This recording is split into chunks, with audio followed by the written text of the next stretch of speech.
Good evening বন্ধুরা, আশা করি ভালোই আছো ও সুস্থ আছো। সন্ধ্যাবেলা চা বিস্কুট খাচ্ছিলাম আর টিভি খাচ্ছিলাম। তো এত কিছু খেয়ে যখন মন ভরলো না, তখন ভাবলাম আর কি খাই। তাই তৎক্ষণাৎ মাথায় এলো ফ্রিজে তো মাংস আছে, তো ঝটপট কিছু করা যাক। তো বলে মাথায় এলো চিলি চিকেনই করা যাক, কারণ বাড়িতেই সব কিছু ছিল চিলি চিকেন করার জন্য। তো সেই অনুযায়ী ঝটপট চিলি চিকেন করবো বলে মনস্থির করে নিলাম। আর আমি বাড়িতে কিছু করব সেটা তোমাদের সঙ্গে শেয়ার করব না, তাই কখনো হয়? তো এদিকে দেখো, আমি পেঁয়াজ, ক্যাপসিকাম, রসুন, লঙ্কা, আদা বাটা, রসুন বাটা সবই কেটে রেডি করে নিয়েছি।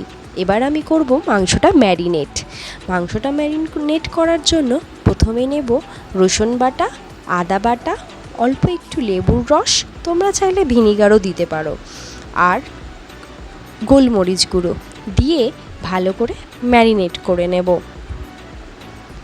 আর ম্যারিনেট করার জন্য তোমরা অন্য কিছুও দিতে পারো, লঙ্কা কুচি দিতে পারো একটু ঝাল হওয়ার জন্য। আমি এখানে লঙ্কার গুঁড়োটা দিইনি, এখন পরে কাশ্মীরি মির্চটা দেব যখন আমি কর্নফ্লাওয়ার দিয়ে ভালো করে মাখাবো, পকোড়ার জন্য রেডি করব তখন। এখন তো জাস্ট ম্যারিনেট করে 15 মিনিট রাখবো, এই কারণে আমি গোলমরিচ গুঁড়ো দিয়েই ম্যারিনেটটা করে রাখছি। তো ভালো করে মাখিয়ে নেব যাতে মশলাটা মাংসের গায়ে লেগে যায় ভালোভাবে। তো আমি এখানে মাংসটা ম্যারিনেট করে 15 মিনিট রাখছি, তোমরা চাইলে আধ ঘন্টা 1 ঘন্টাও রাখতে পারো। আমি এখানে ঢাকা দিয়ে রেখে দিয়েছি। এদিকে গ্যাসটা জ্বালিয়ে নিচ্ছি, কড়াইটা বসিয়ে দেব। আর গ্যাসের ফ্লেমটা আস্তে করে দেব যাতে কড়াইটা আস্তে আস্তে গরম হতে থাকে। আর এদিকে 15 মিনিট হয়ে যাওয়ার পর আমি মাংসটাকে কর্নফ্লাওয়ার দিয়ে মাখানোর জন্য বার করে নিয়েছি। তাতে দিয়েছি একটা ডিম, অল্প পরিমাণ লবণ, আর অল্প পরিমাণ অনুযায়ী লবণ, আর 2 চামচ কর্নফ্লাওয়ার, আর কাশ্মীরি মির্চ 1 চা চামচ দিয়ে ভালো করে সুন্দর করে মাখিয়ে নেব, যাতে প্রতিটা মাংসের গায়ে কর্নফ্লাওয়ার, লঙ্কার গুঁড়ো আর ডিমটা লেগে যায়। তোমরা চাইলে যতটা পরিমাণ মাংস ততটা পরিমাণ তোমরা সেই অনুযায়ী ডিম দিতে পারো। আমার এখানে একটা ডিমেই হয়ে গেছে, কারণ মাংসের পরিমাণটা অল্প ছিল তাই। এদিকে তেলও মোটামুটি গরম হয়ে গেছে, আর এদিকে বসিয়েছিলাম চা, বরের জন্য চা বসিয়েছিলাম। আমি এদিকে ভেবেছিলাম যে অল্প করে আগে দিয়ে দেখব টেস্টটা কেমন আছে। নুনটা ঠিকঠাক হয়ে গেলে তারপরে ফের যদি লাগে দিয়ে তারপরে আমি ভালো করে ভাজবো। প্রথমে টেস্ট করার জন্য অল্প করে মাংস ভেজে নিচ্ছিলাম।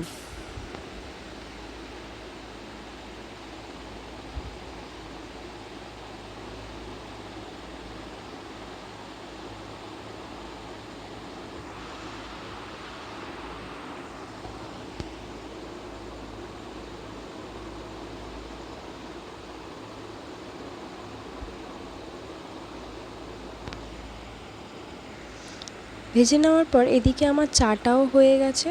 চাটা কাপে ঢেলে দিয়ে বরকে দিয়ে এসেছি।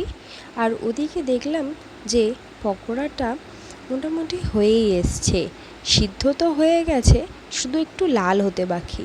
লাল লাল হলেই তুলে নেব।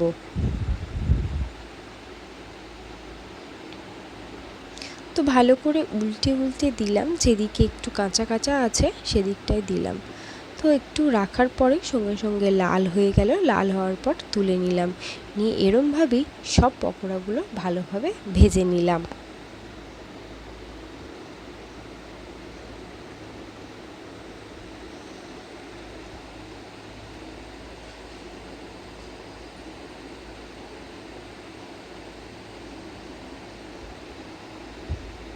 সব পকোড়া ভেজে তুলে নেওয়ার পর ওই যে তেলটা ছিল তাতেই অল্প পরিমাণ চিনি, আর চিনিটা লাল হয়ে যাওয়ার পর তাতে অল্প পরিমাণ রসুন কুচি দিয়ে দিয়েছিলাম।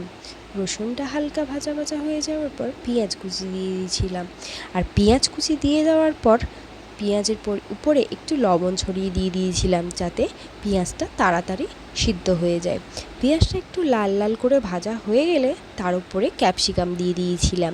ক্যাপসিকাম দিয়ে ভালো করে নাড়িয়ে চাড়িয়ে নিয়ে একটু ঢাকা দিয়ে দিয়েছিলাম, যাতে ক্যাপসিকাম পেঁয়াজ ভালোভাবে সিদ্ধ হয়ে যায়। এদিকে soya sauce, red chilli sauce, black pepper আর কাঁচা লঙ্কা রেডি করে রেখেছিলাম। কাঁচা লঙ্কাটা সবার শেষেই দেবো ভেবেছিলাম, যাতে একটু ভালো টেস্ট হয়, কারণ প্রথমের দিকে হলে লঙ্কার জন্য একটু স্বাদটা অন্যরকম হয়। এদিকে আমার ক্যাপসিকাম সিদ্ধ হয়ে গেছে। এবার সিদ্ধ হয়ে যাওয়ার পর আমি soya sauce, red chilli sauce কড়ার মধ্যে ঢেলে দিলাম, আর ওই বাটিতে অল্প পরিমাণ জল নিয়ে সেটাকে ওর মধ্যে ঢেলে দেব একটু পরে। প্রথমে সসটাকে ভালো করে মাখিয়ে নেব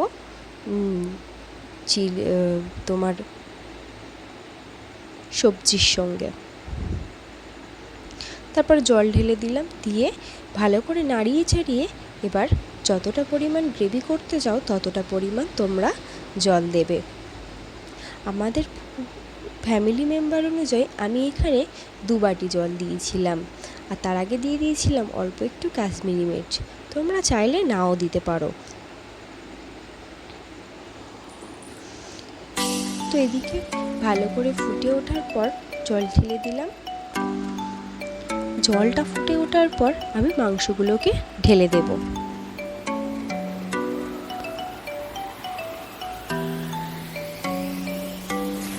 আর গ্যাসের ফ্লেমটাকে একটু বাড়িয়ে দেবো, যাতে জলটা তাড়াতাড়ি ফুটে ওঠে।